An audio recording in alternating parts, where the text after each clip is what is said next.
Stock futures are trading lower this morning after a Wall Street Journal news article saying that Trump's tariffs might be higher, wider, and broader than initially feared, perhaps going to 20% across the board.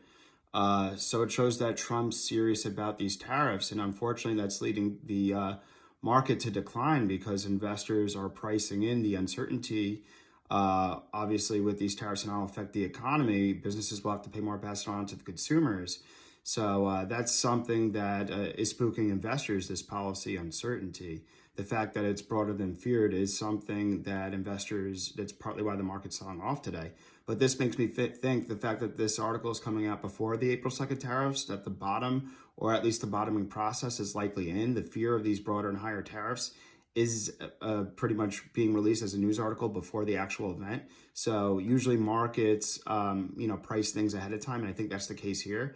I think that the market is in its bottoming process.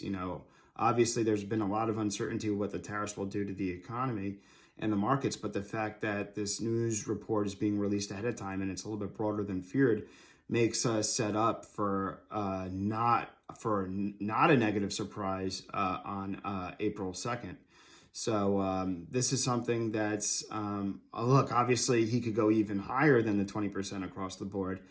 But obviously, if that happens, the market would probably trade lower. But the fact that this negative article is coming out now in terms of higher than expected tariffs, I'd rather that be ahead of the actual event because the market could price that in.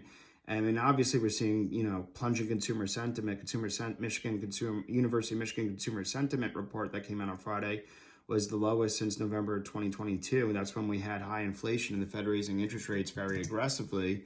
That combined with the PCE, the Fed's preferred inflation measure, the Fed's preferred inflation gauge, being higher than expected for the month of February is another thing that the markets have to really look at. This gives us fear of stagflation. It gives us fear of plunging consumer sentiment and falling stock prices and policy uncertainty. Initially, investors were thinking that, with the Trump 2.0 trade, it'd be pro-business, pro-markets, pro-economy, pro-M&A, good for stocks, but that doesn't seem to be the case right now with stagflation, policy uncertainty, and plunging consumer sentiment. So obviously we have to see what happens, but there's a lot of negativity in the markets right now. And look, it's as Warren Buffett says, it's good to be greedy when others are fearful. I think it's the case now.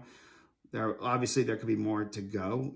If Trump comes out in terms of the market going down, and Trump comes out with an even more aggressive, higher tariff hike than 20%, then the market would take that negatively. But as of now, I think that the market, having this news ahead of time, I think the market's starting to price in all this negativity.